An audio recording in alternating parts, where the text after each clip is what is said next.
untuk diproses di dalam mekanisme CNC. Artinya surat pengantar itu juga dari perusahaan itu sendiri. Iya.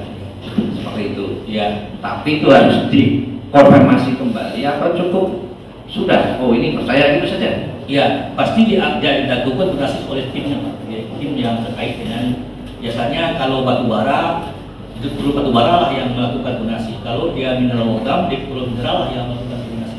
Oke Pak. Kalau CNC itu dikeluarkan, ini fakta Pak ya, dikeluarkan 16 Mei Pak. Ya. Itu perkara itu dibuat tanggal mundur, tapi ini formalnya aja tertanggal 16 Mei. Artinya itu harus di-CNC-kan setelah terbit itu Pak, karena itu kan diterbitkan sebelum surat edaran Pak ya. 16 Mei itu surat edaran kan setelah 16 Mei ya. Harusnya itu berkas dibawa setelah surat edaran keluar, dibawa, tidak harus menunggu sekian lama, sekian tahun baru di CNC-kan. Seperti itu atau bagaimana Pak? Jadi Dirjen Riba punya kebijakan mana yang sudah diterima oleh Dirjen sebelum adanya edaran tetap diproses Pak, maupun setelah edaran diterbitkan. Ya maksud saya begini Pak, ini kan diterbitkan sebelum edaran Ya. 16. Ini artinya bahwa ini ketika surat edaran sudah diedarkan, yang tanggal 16 Mei itu tentunya kan di-CNC-kan terlebih dahulu, maksudnya dibawa oleh kepala dinas lebih dahulu, tidak usah menunggu ketika akan dilimpahkan ke wilayah. Atau gimana Pak? Saya itu dari aspek administrasi saya nggak paham. Jadi pada waktu penyerahan itu ada ruangan khusus di lantai di gedung B, ruang pelayan terpadu di sana yang diserahkan. Jadi Bapak nggak paham itu? Itu bukan kewenangan saya. Iya sudah.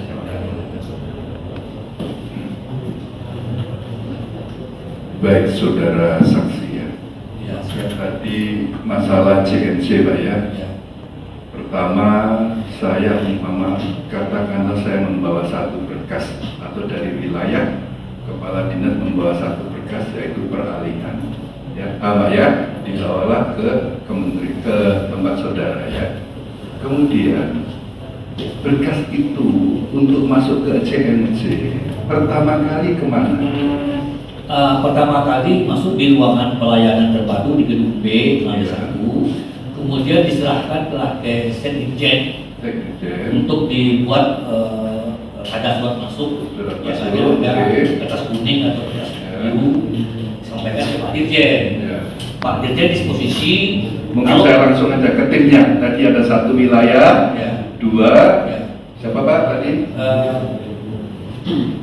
Tim CNC ada 3. Ya, biasanya Pak Dirjen ada tim Pak, direktur.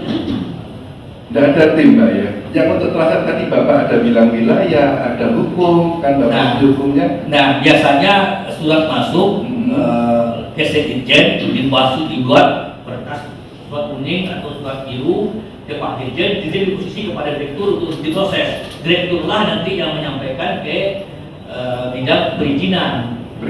Ya, karena batu bara kan ada evaluasi perizinan batu bara. Kalau mineral logam ke direktur pengusahaan mineral, nah nanti kemudian ke direktorat bina tulang terkait dengan wilayah. Jadi diskusinya Pak Dirjen itu hanya untuk eselon 2 direktur bina tulang. Mungkin saya salah pemahaman ya. Ada 3 tim tadi yang sudah. 3 tim ini kalau sudah diterima direktur batubara, nah baru masing-masing subdit itu melakukan koordinasi. Oke, yang pertama wilayah betul Pak ya. Ya wilayah ya. Berarti kan ke wilayah dulu. Ke wilayah dulu. Oke ya. Baru kemudian yang kedua. Biasanya Pak Dirjen langsung 3 Pak di sisi posisinya. Iya. Ya, Enggak, jadi- artinya kalau 3 kan nggak mungkin kita bekerja 3 Pak. Ibaratnya kita difotokopikan Sudah. oleh Oh, langsung aja di copy 3 oke. Ya. Baik. Satu ke direktur bina program terkait Oke. dengan wilayah, Ya. satu direktur batubara terkait Ya. dengan masalah perizinan, Ya. satu lagi direktur mineral terkait dengan model logam. 4 Pak, satu lagi direktur teknik Pak untuk dokumen lingkungan Pak. Jadi Tadi ada 4 katakan tadi pertama wilayah, Ya. terus kemudian wilayah, kemudian persyaratan teknik itu, Teknik. persyaratan perizinan itu termasuk juga terkait dengan dokumen lingkungan. oke, Kemudian saya sebagai kalau tim hukum kita nggak berkas Pak. nah berarti sisi hukum. Sisi hukum kita nggak Baik. berkas, yang nggak Tadi berkas. sempat saya dengarkan, Ya. ya, dengarkan ya.